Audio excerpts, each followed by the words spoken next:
और अब आगे जो एक भविष्यवाणी है, यूट्यूब चैनल वाले भाइयों ने डाल रखी है भविष्यवाणियां, तो पुण्यात्माओं अब तो बिल्कुल ही क्लियर कर दिया। इन भविष्यवाणियों में तो एक एक पॉइंट इस कदर उन भाइयों ने क्लियर कर दिया है, पुण्यात्माओं सुन के आत्मा गदगद हो जाएगी कि परमपिता परमेश्वर सतगुरु रामपाल जी महाराज जी के ऊपर ही सारी भविष्यवाणियां फिट बैठती हैं। हाथी के कपड़े हाथी पर ही फिट बैठेंगे। झोटे पे या गधे पे कोई बैठाने की कोशिश करेगा, मैं फिर कहता हूं वो एंड में अपना मजाक बनवाएगा। तो अगली भविष्यवाणियां ध्यान से सुनिए परमपिता परमेश्वर सतगुरु रामपाल जी महाराज जी के लिए, क्योंकि एकमात्र बिंदु वही है सभी भविष्य वक्ताओं की, और कोई नहीं है। अरे भैया किसी पे एक पे तो बैठे, एक भी भविष्यवाणी किसी एक पे तो फिट बैठे, लेकिन किसी पे नहीं बैठ रही सिवाय जगत गुरु के, सिवाय बंदी छोड़ सतगुरु रामपाल जी महाराज जी के। सुनिए। हेलो नमस्कार दोस्तों, स्वागत है आप सभी का। गाइज कल हमने एक वीडियो डाली थी जिसमें हमने पंडित जी द्वारा बताई गई भविष्यवाणियों के बारे में बताया था आप लोगों को। उसमें बहुत सारे लोगों ने कहा था कि इसका सेकंड पार्ट भी लेकर आए। तो गाइज आज हम हाजिर हैं उसके सेकंड पार्ट के साथ। इसमें जो वीडियो में बताएंगे पंडित जी द्वारा जो बातें बताएगी कल के अवतार के बारे में, ऐसी ऐसी बातें जो शायद आप लोगों ने आज तक सुनी ही ना हो। जब मेरे को वो बातें पता चली तो वाकई में मैं भी हैरान रह गया। तो वीडियो एक चीज नोट करना, ये हमारे जितने भी भाई बहन जो यूट्यूब पे वीडियो बना डाल रहे हैं भविष्यवाणियों को लेके, इन सब की नजर में, इन सब की दृष्टि में वो कल की बसा हुआ है, कलयुग के एंड में आने वाला। लेकिन फिर ये कह देते हैं कि वो आ चुका है, वो प्रकट हो चुका है। ये बेचारे भूल जाते हैं कि हमारी दृष्टि तो उस विष्णु अवतार के ऊपर है। तो फिर वर्तमान में कौन आ गया? अगर हम उसके विषय में भविष्यवाणियां कर रहे हैं तो वो तो लाखों वर्ष बाद आना है। फिर वर्तमान में कौन है जो प्रकट हो चुका है इन भविष्यवाणियों के अनुसार? तो इन सब बातों को आप और हमने समझना है कि ये सारी जो भविष्यवाणियां हैं, जो रियल कल की अवतार है परमपिता परमेश्वर सतगुरु रामपाल जी महाराज जी, उनको लेके हैं, उनके विषय में है। तो देखना इनकी प्रत्येक भविष्यवाणी का एक एक शब्द, पुण्यात्माओं एक शब्द भी इधर उधर क्या हो जाए, क्योंकि भगवान जब अपना काम करता है तो 101% पूरा करता है। भविष्य वक्ता भी उतनी ही भविष्यवाणी करेगा जितनी परमपिता परमेश्वर सतगुरु रामपाल जी महाराज जी उसका वॉल्यूम ऑन ऑफ करेंगे, उससे ज्यादा नहीं कर सकता। नास्त्रदमस ने उतना ही बोला जितना परमपिता परमेश्वर कबीर साहिब जी ने उनका वॉल्यूम ऑन ऑफ किया कि बेटा इतना ही बोलना है, क्योंकि मैं सेकंड कमिंग के रूप में कलयुग के दूसरे चरण में जब 8 सितंबर 1951 को धरती पे जाऊंगा दोबारा से, तो मैं वही लीला करूंगा जो लीलाएं आज मैं तेरे से बुलवा रहा हूं। तो परमेश्वर ने उनसे उतना ही बुलवाया जितना आज परमेश्वर को करना था। सुनते जाइए। इसमें जो वीडियो में बताएंगे पंडित जी द्वारा जो बातें बताएगी कल के अवतार के बारे में, ऐसी ऐसी बातें जो शायद आप लोगों ने आज तक सुनी ही ना हो। जब मेरे को वो बातें पता चली तो वाकई में मैं भी हैरान रह गया। तो वीडियो को पूरा एंड तक देखना ताकि आप लोगों को सारी बातें अच्छे से समझ में आ जाए। मेरे मित्र ने पंडित जी से लगभग हर तरह के सवाल पूछा जो आप लोगों के मन में भी आता है, मेरे मन में भी आता है। जिस प्रकार से कि जिस विनाश की बातें कर रही यानी महायुद्ध की बातें कर रही, यानी वो आखिर होगा कब, उसकी एग्जैक्ट डेट क्या है, और जो कल की अवतार कह रहे हैं आएंगे, सतयुग लाएंगे, वो सब होगा कब, किस डेट को वो सब होगा, और अगर कल की अवतार हो चुका है तो वो कहां है, हमें दिखता कब है, वो कब आएगा हमारे सामने। ये सभी बातों के जवाब आपको आज की इस वीडियो में मिल जाएंगे। हो सकता है वीडियो थोड़ी सी लंबी हो जाए, परंतु आप अच्छे से धैर्य से पूरी वीडियो को सुन लेना। तो सबसे पहले मेरे मित्र ने उनसे पूछा कि क्या कल की अवतार का जन्म हो चुका है, धरती पर वो आ चुके हैं या नहीं आए। तो इस पर पंडित जी ने कहा कि कल की अवतार का जन्म तो 2000 सन से भी बहुत पहले हो चुका है, और उनको इस धरती पर अपना कार्य करते हुए भी बहुत साल हो चुके हैं। इस भाई ने, एक महान पंडित जी हैं, उनसे बातचीत की भविष्यवाणियों को लेके, क्योंकि परमात्मा थोड़ी बहुत दिव्य दृष्टि बुद्धि ऐसी आत्माओं को दे देते हैं जिनकी पिछले जन्म की भक्ति अच्छी होती है। तो पंडित जी से जब इन्होंने सवाल किए तो पंडित जी ने इन्होंने कहा कि वो कौन है भाई, कहां है, कब आएगा, जिसके विषय में पूरी दुनिया चिल्ला रही है, हमें मालूम कैसे पड़ेगा वो कौन है कल की अवतार। तो पंडित जी ने कहा कि कल की अवतार का जन्म तो सन 2000 से भी बहुत समय पहले हो चुका है। अब पुण्यात्माओं एक चीज ध्यान रखना, क्योंकि जैसे गुरुदेव ने बताया ना कि इन नकली पंडितों ने इन नकली गुरुओं ने, संतों ने, इनको तत्व ज्ञान ना होने के कारण इन्होंने भगवान को, जैसे कि भाई श्री विष्णु जी रामचंद्र जी के रूप में आए तो मां के गर्भ से आए, उन्होंने जन्म लिया। फिर द्वापर में आए तो उन्होंने देवकी जी के गर्भ से जन्म लिया। तो इन्होंने भगवान को जन्म लिया हुआ माना, ये कभी सोच भी नहीं सकते थे कि भगवान कोई और है, वो प्रकट होता है। तो इन भविष्यवाणियों के अनुसार इन लोगों की धारणा भी यही है कि वर्तमान में जो कल्कि आएगा, जो वो तारणहार आएगा, वो भी किसी मां के पेट से जन्म लेके आएगा। अब गलती इनकी नहीं है बेचारों की, क्योंकि इनको सदियों से धर्मशास्त्रों का पाठ ही ऐसा पढ़ाया गया है।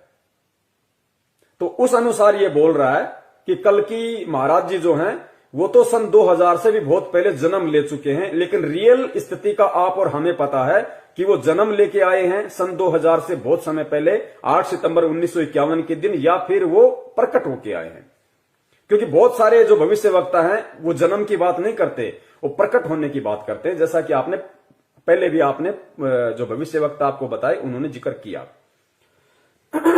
तो पंडित जी ने कहा कि जो कल्कि अवतार है वो तो सन 2000 से भी बहुत समय पहले ही जन्म ले चुका है। तो पुण्यात्माओं, अगर ये भविष्यवाणियां अगर उस कल्कि अवतार के विषय में होती तो वो तो कलयुग के एंड में आएगा जन्म लेके, लाखों वर्ष बाद। तो वर्तमान में जो पंडित जी कह रहे हैं कि वो तो आ चुके हैं भाई, सन 2000 से बहुत समय पहले जन्म ले चुके हैं, तो वो कौन है? वो रियल कल्कि वर्तमान का कौन है जो सन 2000 से बहुत समय पहले आ चुके हैं? वे है परम पूज्य सतगुरु रामपाल जी महाराज जी। और इस वीडियो को समझने के लिए जो भाई नहीं जुड़ रहे हैं उनसे विनती करूंगा, इसका पहला पार्ट आप जी जरूर देखना, फेसबुक पे जाना और टाइप करना शंका समाधान पवन दास के साथ। इसका प्रथम पार्ट आ जाएगा और इसके प्रथम पार्ट में मैं दूसरा पार्ट भी ऐड कर दूंगा ताकि आपको आसानी रहेगी। तो पहली भविष्यवाणी कि सन 2000 से बहुत समय पहले ही वो आ चुके हैं। आगे चलिए। करते भी बहुत साल हो चुके हैं। तो इसके बाद मेरे मित्र ने पंडित जी से पूछा कि पंडित जी, जिस विनाश की बातें करी जा रही हैं उस विनाश की आखिर एग्जैक्ट डेट क्या है, वो कब होने वाला है? तो इस पर पंडित जी ने कहा कि विनाश का समय तो हो चुका है, आज नहीं आज से बहुत समय पहले हो चुका था। जब जब भी साइंटिस्टों ने इस प्रकार की भविष्यवाणी या बातें बताई कि दुनिया खत्म होने वाली, जिस प्रकार से 2012 में दिसंबर में बात कही जा रही थी कि 12 दिसंबर को दुनिया खत्म हो जाएगी, इससे पहले भी लगभग 1998 और पहले भी बहुत बार साइंटिस्टों ने इस प्रकार की बात कही है कि दुनिया खत्म हो जाएगी, इसके आसार बन रहे हैं। तो पंडित जी ने कहा कि तब धरती के विनाश का जो समय था वो निश्चित हो चुका था, परंतु जो कल्कि अवतार अपना कार्य कर रहे थे उन्होंने ही अपने प्रताप से वो समय को आगे आगे टालते आ रहे हैं। तो आपको बता दें कि 2012 पुण्यात्माओं ध्यान देना, ये विशेष टॉपिक है। जब इन्होंने पंडित जी से पूछा कि पंडित जी, लोग कहते हैं कि भाई विनाश का समय नजदीक है, धरती पे विनाश होने वाला है, पूरी पृथ्वी का सत्यानाश होने वाला है, तो पंडित जी ने कहा कि भाई वो विनाश का समय तो बहुत पहले निकल चुका है, वो विनाश का समय तो बहुत पहले निर्धारित था। और आप और हम सब ने भी अच्छे से सुना है, 1998 में कहा गया था कि भाई पूरी धरती ही उल्ट पुथल हो जाएगी, ऊपर से कोई आग का गोला आएगा, पूरी धरती नष्ट हो जाएगी। वो रियल था, वो फैक्ट था। लेकिन उससे पहले ही परमात्मा 8 सितंबर 1951 के दिन धरती पे प्रकट हो चुके थे। और परमेश्वर कहते हैं कि आग लगी है अंबर में, झड़झड़ पड़े अंगार, और जब संत ना होते पृथ्वी पे तो जल मरता संसार। तो परमपिता परमेश्वर सतगुरु रामपाल जी महाराज जी के पावन चरण 8 सितंबर 1951 से धरती पे टिके हुए हैं। विनाश के समय को परमेश्वर ने टाला है आप और हम आत्माओं के लिए, भक्ति करवाने के लिए, ताकि मेरे बच्चे जाग जाएं, मुझे पहचान जाएं, वो जान लें और मेरी शरण में आ जाएं। क्योंकि नास्त्रदमस ने कहा था कि वही एकमात्र शक्ति होगी पूरी दुनिया में, वो सायरन जो प्राकृतिक परिवर्तन भी कर सकता है। यानी भूकंप आना होगा उसको रोक भी सकता है, नहीं आना होगा तो भूकंप ला भी सकता है। तो इसी प्रकार सन 1998 में खूब भविष्यवाणियां हो रही थी कि धरती का विनाश होगा, ऊपर से कोई गोला पड़ेगा, यानी कोई ग्रह टूट के पड़ेगा या कोई जो भी है। तो वो बिल्कुल फैक्ट था। लेकिन उस परमपिता परमेश्वर सतगुरु रामपाल जी महाराज जी के प्रताप से, उनकी दया से, उनकी मेहर से, क्योंकि भगवान जब पृथ्वी पे आता है तो ज्ञान का प्रचार करता है, और जब कुछ आत्माएं उनसे जुड़ जाती है तो उन आत्माओं की बदौलत फिर वो परमात्मा पृथ्वी पे एक अच्छा माहौल पैदा करता है धीरे धीरे, क्योंकि परमात्मा हर परिस्थिति को कम ज्यादा करने में सक्षम है। अब ये जो भविष्यवाणियां हो चुकी हैं कि भाई पृथ्वी का विनाश तो बहुत पहले ही निश्चित था, लेकिन उस सायरन संत के प्रभाव से वो समय टल चुका है। तो 1998 में और उसके बाद में भविष्यवाणी हुई थी सन 2012 में, अगर आपको ध्यान हो तो सन 2012 के लिए कि भाई पाकिस्तान से आग का गोला पड़ेगा, ऐसा कोई परमाणु बम छोड़ा जाएगा, पूरी धरती का विनाश हो जाएगा या भारत का बिल्कुल समूल नाश हो जाएगा। सन 2012 में भी बहुत भयंकर ये वीडियो जो है ये प्रचारित हुए थे। तो विनाश का दौर कब?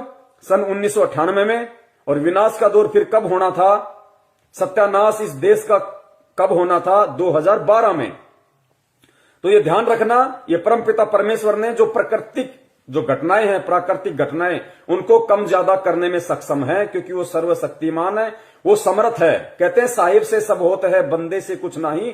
वो राई से पर्वत कर दे, फिर पर्वत से राई। वो कुछ भी कर सकता है परमात्मा। 1 सेकंड में पूरी पृथ्वी को उथल पुथल कर सकता है, 1 सेकंड में फिर वैसा का वैसा बना सकता है। किसी को मालूम भी नहीं पड़ेगा, सौपन भी नहीं महसूस होगा। अब ये दोनों जो घटनाएं हैं जो इस भाई ने बताई हैं पंडित जी के अनुसार, इन घटनाओं का आगे चल के क्या रिएक्शन होगा, पुण्यात्माओं देखना, आपकी आंखों से आंसू आएंगे कि परमपिता परमेश्वर इतना बलिदान आप और हम जैसे नीचों के लिए, 2 कौड़ी के जीवों के लिए भक्ति करवाने के लिए परमात्मा कितने कष्ट सहन कर रहा है। तो इन्होंने कहा कि जो विनाश था वो होना निश्चित था, जैसा कि 1998 में बोला जा रहा था, उसके बाद 2012 में। लेकिन उस संत ने अपनी पावर से उस विनाश को टाल दिया आगे से आगे, कि काश मेरे बच्चे समझ जाएं। ध्यान से सुनियो। तो इसके बाद मेरे मित्र ने पंडित जी से पूछा कि पंडित जी जिस विनाश की बातें करी जा रही हैं, उस विनाश की आखिर एग्जैक्ट डेट क्या है, वो कब होने वाला है? तो इस पर पंडित जी ने कहा कि विनाश का समय तो हो चुका है, आज नहीं आज से बहुत समय पहले हो चुका था। जब जब भी साइंटिस्टों ने इस प्रकार की भविष्यवाणी या बातें बताई कि दुनिया खत्म होने वाली, जिस प्रकार से 2012 में दिसंबर में बात कही जा रही थी कि 12 दिसंबर को दुनिया खत्म हो जाएगी, इससे पहले भी लगभग 1998 और पहले भी बहुत बार साइंटिस्ट 2012 और 1998 का जिक्र मैं नहीं कर रहा, ये भाई खुद कर रहा है भविष्यवाणी के अकॉर्डिंग। आगे चल के परमात्मा साबित करवाएंगे कि उस सायरन संत से 2012 और 2098 में जो विनाश होना था उसका क्या संबंध है। तो इस पर पंडित जी ने कहा कि विनाश का समय तो हो चुका है, आज नहीं आज से बहुत समय पहले हो चुका था। जब जब भी साइंटिस्टों ने इस प्रकार की भविष्यवाणी या बातें बताई कि दुनिया खत्म होने वाली, जिस प्रकार से 2012 में दिसंबर में बात कही जा रही थी कि 12 दिसंबर को दुनिया खत्म हो जाएगी, इससे पहले भी लगभग 1998 और पहले भी बहुत बार साइंटिस्टों ने इस प्रकार की बात कही है कि दुनिया खत्म हो जाएगी, इसके आसार बन रहे हैं। तो पंडित जी ने कहा कि तब धरती के विनाश का जो समय था वो निश्चित हो चुका था, परंतु जो कल की अवतार अपना कार्य कर रहे थे, उन्होंने ही अपने प्रताप से वो समय को आगे आगे टालते आ रहे हैं। तो आपको बता दें कि 2012 में सिर्फ साइंटिस्टों ने नहीं परंतु बहुत सारे भविष्यवक्ता, जिस प्रकार के इंग्लैंड के एंडरसन और माया कैलेंडर द्वारा भी इस बात के संदेश मिल रहे थे कि 2012 में दुनिया का विनाश हो जाएगा। और पंडित जी ने कहा कि तब विनाश तय था, परंतु कल की अवतार जो पृथ्वी पर मौजूद थे उनके कारण ही ये विनाश आगे टलता आ रहा है, और अगर वो इस पृथ्वी पर ना होते तो ये संसार कब का जल मरता। जब अगर वो संत इस पृथ्वी पे ना होता, वो कल की अवतार, तो ये संसार कब का जल मरता। माया कैलेंडर से लेके और इजराइल के कीरो ने भी भविष्यवाणियां कर दी थी सन 2012 के लिए और 1998 के लिए, जो पृथ्वी का विनाश तय था। लेकिन उस संत के प्रभाव से, जो पृथ्वी पर पहले से मौजूद है, उसके प्रताप से वो इन परिस्थितियों को आगे से आगे टालते गए, आप और हमारे लिए, भक्ति करने वाली आत्माओं के लिए, ताकि मेरे बच्चों को मैं एक अच्छा माहौल दे सकूं, भक्तिमय वातावरण दे सकूं, किसी प्रकार की दिक्कत आपत्ति मेरी आत्माओं को, मेरे बच्चों को ना हो। पुण्यात्माओं, आप और हमारे लिए आगे देखना क्यों टाली परमात्मा ने, और टालने के प्रतिफल में परमात्मा ने कितना बड़ा बलिदान दिया।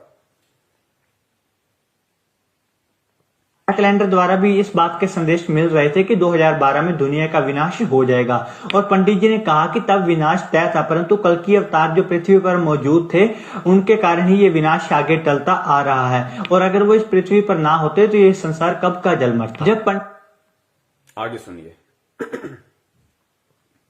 पंडित जी से पूछा गया कि आखिर ये विनाश की तय तारीख क्या है, किस तारीख को ये सब होने वाला है। तो इस पर पंडित जी ने कहा कि ये सब उस अवतार के हाथ में है, क्योंकि जो पहले से विधि विधान द्वारा लिखी गई तारीखें थी विनाश की, महाप्रलय की, वो तो उस अवतार द्वारा आगे टाल दी गई हैं। अब वो किस समय को चुनता है युग परिवर्तन के लिए, ये तो जो पहले से विनाश का समय तय था वो तो उस कल्कि ने, उस सायरन संत ने अपने प्रताप से, अपने पावर से आगे टाल दी। लेकिन विनाश फिर भी होना है। अब वो आगे विनाश कब होगा? उसके दोस्त ने पूछा कि पंडित जी फिर वो विनाश होगा कब, जिस विनाश की तारीखों को वो जो अवतार है वो टालता आ रहा है। तो पंडित जी ने कहा कि विनाश तो होना तय है, लेकिन वो कब होगा इसका समय भी वो अवतार ही तय करेगा। वो अवतार ही तय करेगा कि वो विनाश होना कब है। तो पुण्यात्मा, विनाश टाला भी जा सकता है, परमेश्वर के हाथ में।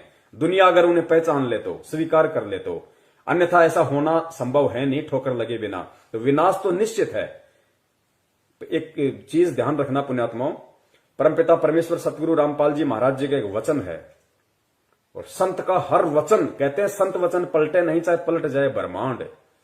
गुरुदेव ने बार बार कबीर सागर को पढ़ाते समय आप और हमें बताया कि पुण्यात्माओं, एक दिन देख लेना पूरी दुनिया ये भक्ति करेगी। कबीर सागर में लिखा है, घर घर होगा बोध विचारा। घर घर में बोध विचार होगा, परमात्मा के ज्ञान की चर्चा होगी एक समय में पूरी पृथ्वी पे। तो आज की परिस्थितियां अगर हम देखें, 7.5 अरब की जनसंख्या, लोगों को विश्वास नहीं होता कि कैसे लोग ऐसे सुखों में लोग कैसे भगवान को याद करेंगे। पुण्यात्माओं, उस विनाश के बाद वो समय आएगा कि घर घर में परमात्मा की चर्चा होगी, क्योंकि उस विनाश के समय में इस पृथ्वी पे आधे ही प्राणी रह जाएंगे। ये देख लो, इतना भयंकर तांडव मचेगा, आप और हमारी आंखों के सामने होगा। वो इस पृथ्वी पे आधे ही प्राणी बचेंगे, और वही बचेंगे जो भक्ति करने की इच्छा रखते होंगे। आप देखना आगे की भविष्यवाणियों में, वही बचेंगे और नहीं बचेगा। 15-15 कोस पे कोई आदमी दिखाई नहीं देगा। भविष्य वक्ताओं ने कहा है कि मकान खाली पड़े रहेंगे, 10-10 मंजिले, 50-50 मंजिले की जो बिल्डिंगें, जो लोगों ने बिना ज्ञान के माया प्राप्ति के लिए बना बना के छोड़ रखी है किराए पे देने के लिए, गुरुदेव ने कहा कि खाली पड़े रहेंगे। इनके अंदर कुत्ते भी नहीं बसेंगे, कुत्ते भी। वो समय आएगा, सुनना आगे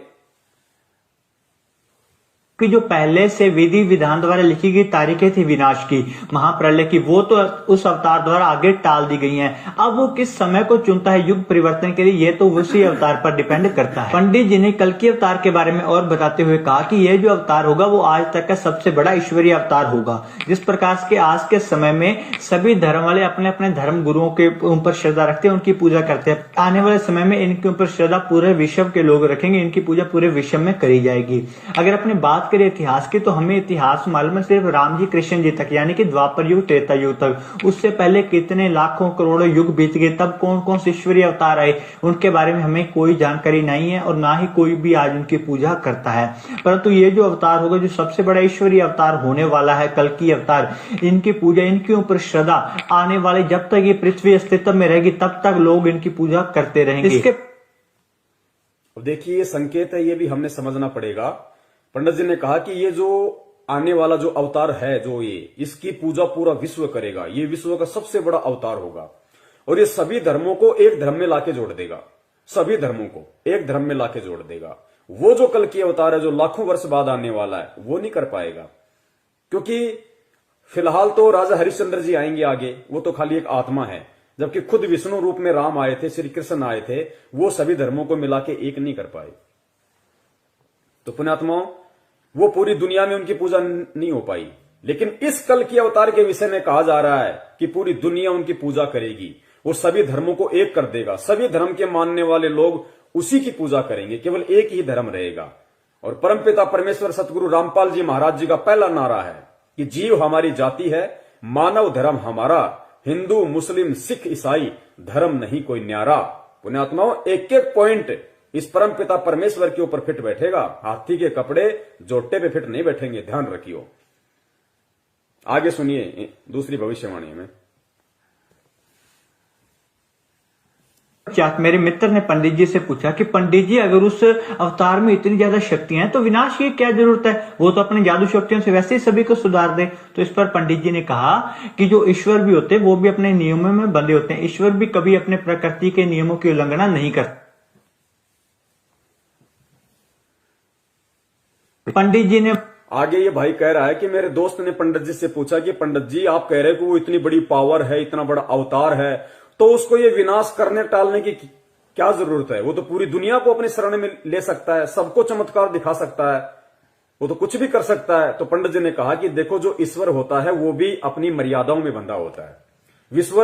ईश्वर भी जब इस पृथ्वी पे आते हैं तो इस इस प्रकृति के किसी भी नियम को नहीं तोड़ते। तो पुण्यात्मा, ये सत्य है। परमपिता परमेश्वर कबीर साहिब जी का काल के साथ में वचन है। सत्संगों में गुरुदेव ने बताया ना कि बच्चों, मैं काल के साथ वचनबद्ध हूं। आदरणीय गरीबदास जी महाराज जी से परमेश्वर ने कहा कि भाई अनंत कोटि बाजी जहां हम रचे सकल ब्रह्मांड, पर गरीबदास मैं क्या करूं, यो काल करे जीव खंड। कि मैं यहां पे मजबूर हूं, समर्थ होते हुए भी मैं मजबूर हूं, क्योंकि मेरा खुद का वचन इस काल को दिया हुआ है कि भाई जोर जबरदस्ती नहीं करूंगा, मैं ज्ञान प्रचार करूंगा, ज्ञान दूंगा, सत्य बताऊंगा, सत्संग करूंगा। जो उस सत्संग को स्वीकार जो करेगा, जो बुराइयों को त्याग देगा, जो मेरे शरण में आके भक्ति करेगा, वो मेरा, बाकी आपका। तो पुण्यात्माओं, वो खुद ईश्वरीय अवतार स्वयं ही कबीर परमेश्वर जो आए हुए हैं संत रामपाल जी महाराज जी के रूप में, वो भी प्रकृति के नियमों को नहीं तोड़ते परमात्मा। तो ये सिद्ध होता है कि धरती पे परमात्मा मौजूद है। क्यों नहीं तोड़ते नियमों को? क्योंकि परमात्मा ने जब प्रथम सतयुग में अपने पुत्र जोगजीत के रूप में यहां आए और तपतशिला पे जब काल के साथ उनकी वार्ता हुई, तो परमात्मा ने उसी को वचन दिया था। काल ने कहा था कि परमात्मा आप नीचे जाओगे, अपना ज्ञान दोगे, लेकिन जबरदस्ती मत करना। जो आपका ज्ञान समझे वो आपका, जो ना समझे वो मेरा। इस प्रकार परमात्मा प्रकृति के नियमों में बंधे होते हैं। इसका मतलब ये है। मेरे मित्र ने पंडित जी से पूछा कि पंडित जी, अगर उस अवतार में इतनी ज्यादा शक्तियां हैं तो विनाश की क्या जरूरत है, वो तो अपने जादू शक्तियों से वैसे ही सभी को सुधार दे। तो इस पर पंडित जी ने कहा कि जो ईश्वर भी होते हैं वो भी अपने नियमों में बंधे होते हैं। ईश्वर भी कभी अपने प्रकृति के नियमों की उल्लंघना नहीं करते। आगे सुनिए पुण्यात्मा ध्यान से।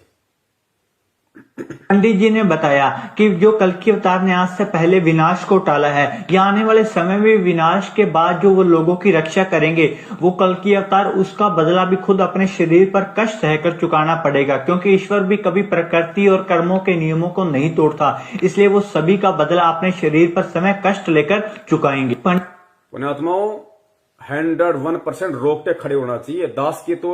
दास तो बहुत बारी भविष्यवाणी सुन चुका है, क्योंकि दास वीडियो बना रहा है, तो यूट्यूब से दास ने वीडियो लिया, फिर इसको कई बार सुना, और दास ने जब अब भी इसको सुना है तो दास के रोंगटे खड़े हो गए। इस भविष्यवाणी में क्या कहा गया है, एक बार ध्यान से सुनिए।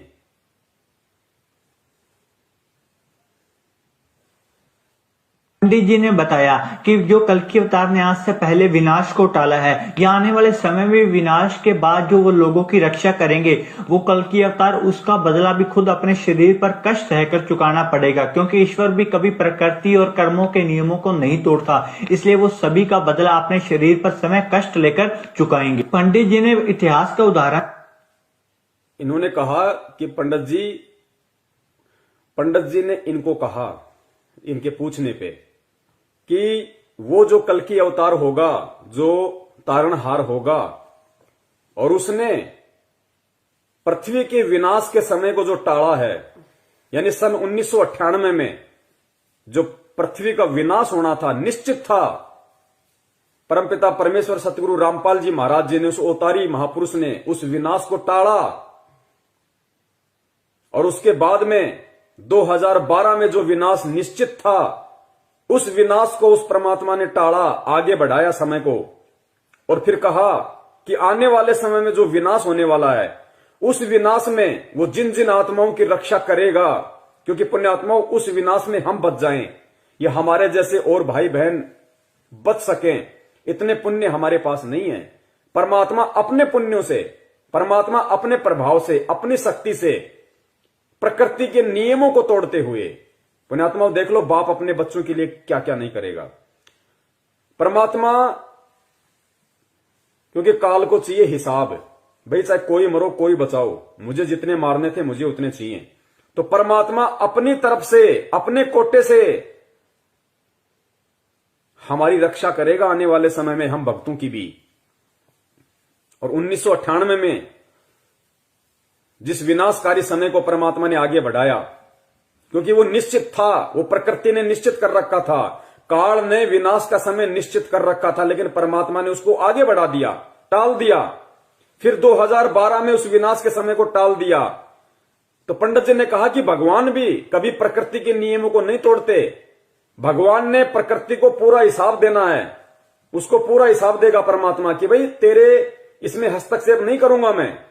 काल की नजरों में तो विनाश हो चुका। काल को नहीं पता कि पृथ्वी पे बिल्कुल सही वातावरण है।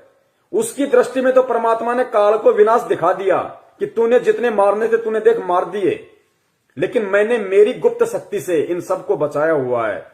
तो पंडित जी ने कहा कि भगवान भी कभी प्रकृति के नियमों को नहीं तोड़ता, और भगवान ने 2 बार जो विश्व का विनाश होना निश्चित था, उन घटनाओं को जो उन्होंने आगे बढ़ाया, जो उन्होंने उस घटनाओं को टाला,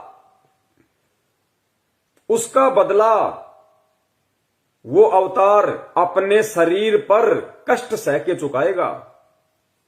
पुण्यात्माओं, 1998 का जो प्रकृति को परमात्मा ने बचाया, पूरी दुनिया को परमात्मा ने बचाया, धरती पे आके 1998 में जो विनाश होना था, उसका बदला परमात्मा को अपने शरीर पे सन 2006 में जेल जाके कष्ट उठा के, कोड़े खा के, 3rd डिग्री लेके चुकाना पड़ा परमात्मा ने।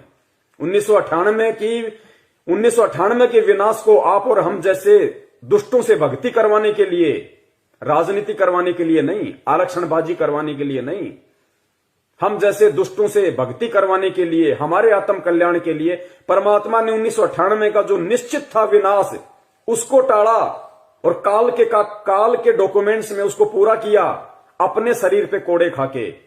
सन 2006 में परमात्मा जब करोथा कांड हुआ जेल गए, 2008 में आए, और करोथा कांड में दास ने पहले भी जिक्र किया था पुण्यात्मा, रोहतक जेल में थे परमात्मा। परमेश्वर का रिमांड, क्योंकि वो परमेश्वर को परमेश्वर नहीं मानते, क्योंकि परमेश्वर एक आम व्यक्ति की भूमिका में है। रिमांड हुआ परमात्मा का, अपने शरीर पे परमात्मा ने कोड़े खाए, कष्ट सहन किया। हिसार रोहतक जेल में परमेश्वर के रिमांड के दौरान जो अंदर जो व्यक्ति थे, जो बताते हैं कि छाती के बाल तक उखाड़ लिए गए थे परमपिता परमेश्वर सतगुरु रामपाल जी महाराज जी के।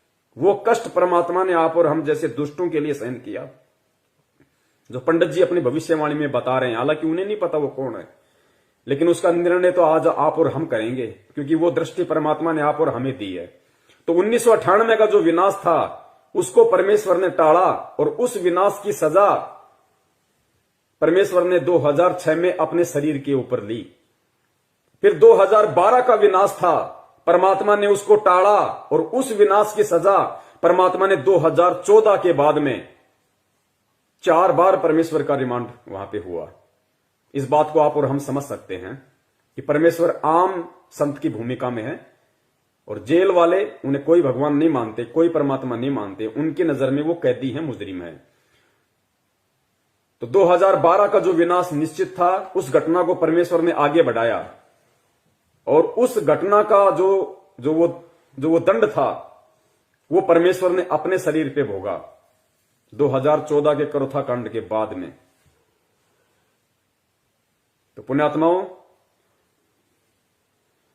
आज भी यदि हम इस भक्ति से या इस भगवान से नागा करेंगे, इस भक्ति और भगवान पे अविश्वास प्रकट करेंगे, बात बात पे ये कह के कि मैं ये मर्यादा नहीं निभा सकता, हम लोगों का सामना नहीं करेंगे, हम समाज की कुरीतियों का सामना नहीं करेंगे, हम अगर परमेश्वर के नियमों को नहीं निभाएंगे, तो पुण्यात्माओं गधा कुत्ता बनने से नहीं बच पाएंगे।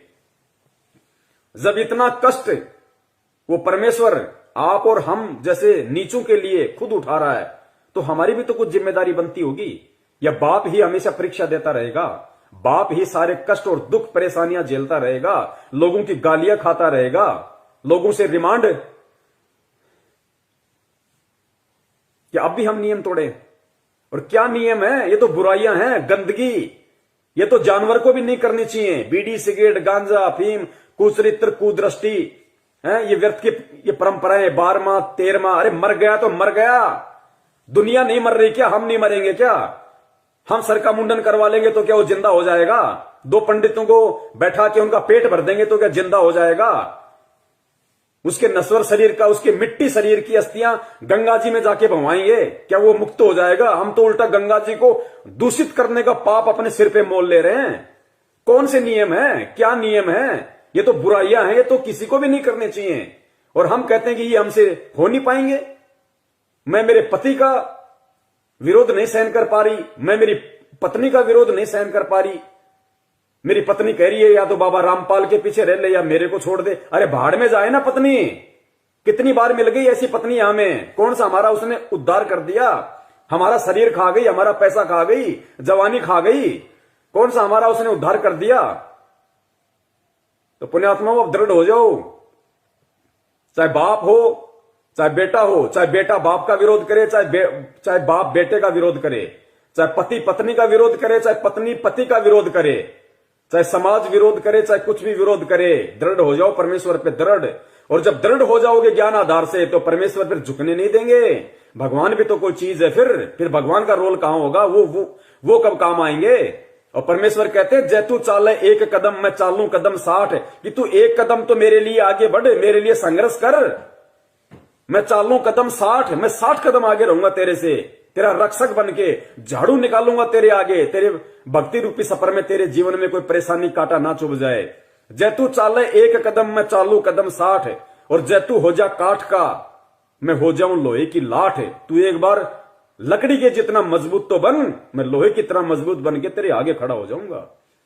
तो पुण्यात्मा, डरना छोड़ो, घबराना छोड़ो। बड़ी मुश्किल से भगवान ने आप और हमारे को पकड़ा, हम नहीं पकड़ सकते। बड़ी मुश्किल से परमेश्वर ने हमारा हाथ पकड़ा है। गलतियां करके हाथ मत छुटाओ, ये नादानी बहुत महंगी पड़ेगी।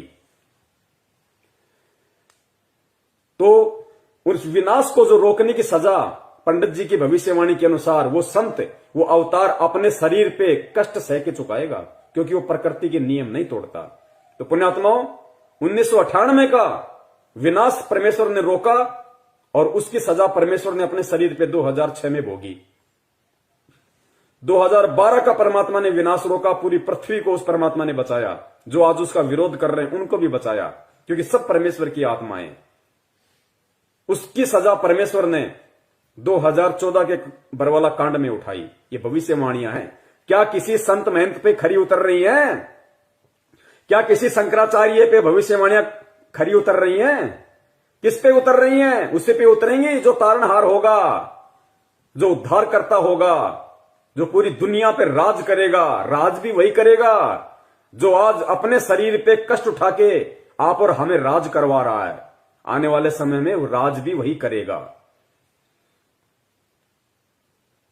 जो कल्कि अवतार ने आज से पहले विनाश को टाला है, या आने वाले समय में विनाश के बाद जो वो लोगों की रक्षा करेंगे, वो कल्कि अवतार, उसका बदला भी खुद अपने शरीर पर कष्ट सहकर चुकाना पड़ेगा। क्योंकि ईश्वर भी कभी प्रकृति और कर्मों के नियमों को नहीं तोड़ता, इसलिए वो सभी का बदला अपने शरीर पर समय कष्ट लेकर चुकाएंगे। पंडित जी ने इतिहास का उदाहरण देते हुए कहा कि जिस प्रकार से श्री राम जी ने जब बाली का वध करा था तीर मारकर, तो उन्होंने भी उसका बदला चुकाया था श्री कृष्ण जी के रूप में जन्म लेकर, क्योंकि श्री कृष्ण जी की मृत्यु भी तीर लगने से हुई थी। तो ये जो कर्मों का नियम है, ये सभी पर लागू होता है। कर्मों का बदला चुकाना ही पड़ता है। और ये जो कल्कि अवतार हैं, अगर ये भी जो जिस प्रकार से विनाश को आगे टाल रहे हैं, लोगों के कष्टों को दूर करेंगे, या जब विनाश होगा पृथ्वी पर तब जो लोगों के कष्टों को दूर करेंगे, तो उसका बदला भी इनको खुद के ऊपर चुकाना पड़ेगा। फिर चाहे वो संसारिक रूप में अपने जो बाहरी। और दूसरा पुण्यात्मा, ध्यान रखना, भक्ति तो हम करते नहीं, और बात बात पे परमात्मा से प्रार्थना कर देते हैं हजारों।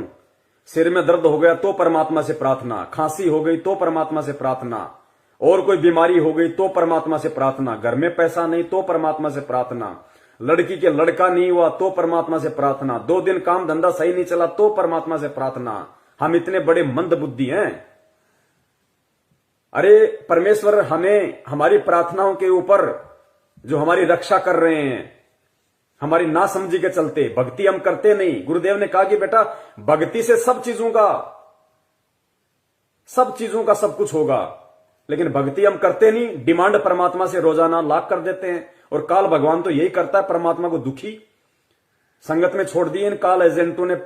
ये लो जी, सतलोक आश्रम मैनेजमेंट हरियाणा की ये प्रार्थनाओं के नंबर, इन पे प्रार्थना लगाओ, इन पे प्रार्थना लगाओ।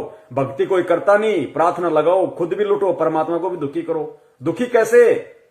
अगर परमेश्वर हमारे कष्ट हरेंगे तो इस पृथ्वी का नियम है, या इस ब्रह्मांड का नियम है।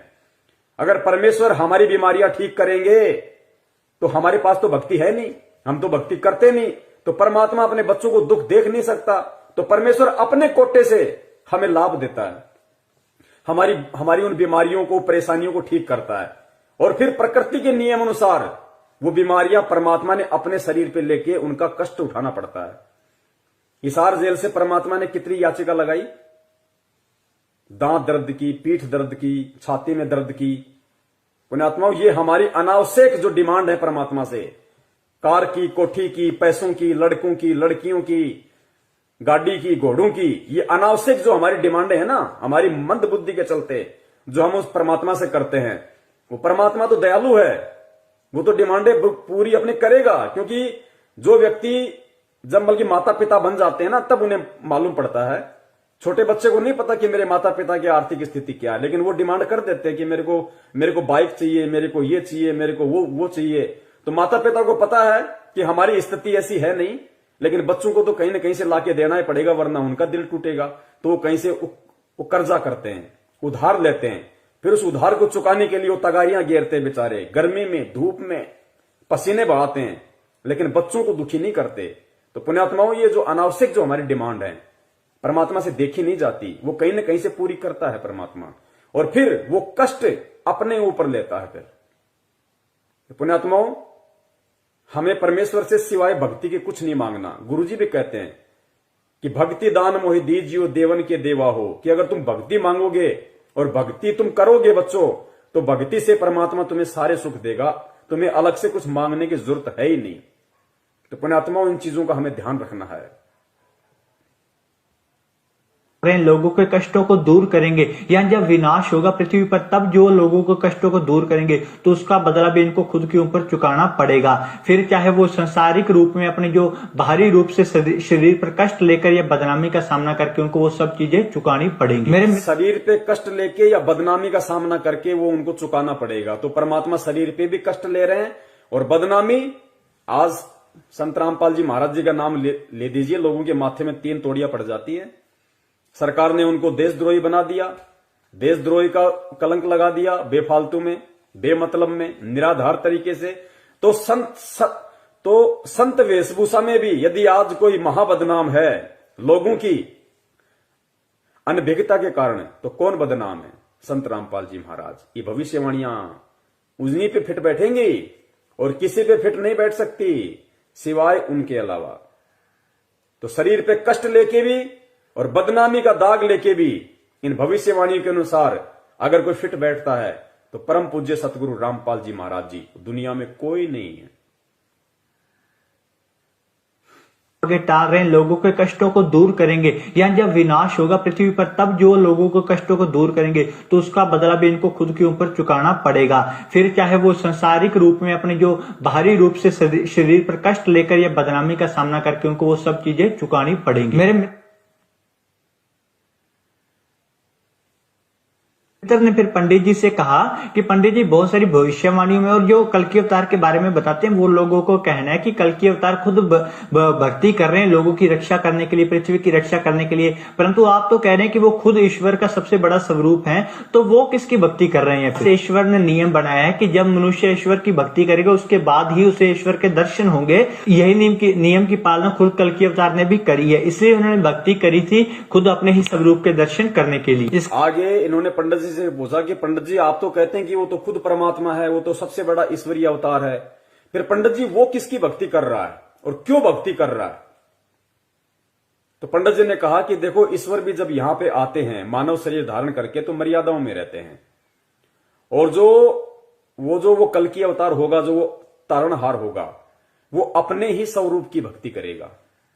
पुण्यात्माओं, समझ में आ जाना चाहिए आप और हमारे को कि परमपिता परमेश्वर सतगुरु रामपाल जी महाराज जी भी वही भक्ति करते हैं, वही आरती और मंत्र करते हैं जो आप और हमारे को देते हैं। तो वो किसकी भक्ति कर रहे हैं? अपने ही स्वरूप की भक्ति कर रहे हैं। क्यों कर रहे हैं? एक भगत के रूप में ये उदाहरण पेश करते हैं कि बच्चों, जिस प्रकार मैंने भक्ति करके परमात्मा पाया या मैं परमात्मा प्राप्त करूंगा, इसी विधि से भक्ति करके तुम परमात्मा प्राप्त कर सकते हो। इसलिए खुद ईश्वर होने के बावजूद भी मानव शरीर धारण करने के बाद में उन मर्यादाओं में बंध के खुद वो परमात्मा अपने ही स्वरूप की भक्ति करता है। पुण्यात्माओं, आप और हमें तो परमेश्वर ने ज्ञान दे दिया, ये तो वो लोग बातें बोल रहे हैं जिन लोगों को तत्व ज्ञान नहीं है। तो ये बुद्धि उनको परमात्मा ने दी कुछ समय के लिए, ताकि आप और हमें आज दृढ़ विश्वास हो जाए कि हम किसकी शरण में हैं, किसकी शरण में हैं हम। सुनिए ध्यान से, अपने ही स्वरूप की भक्ति।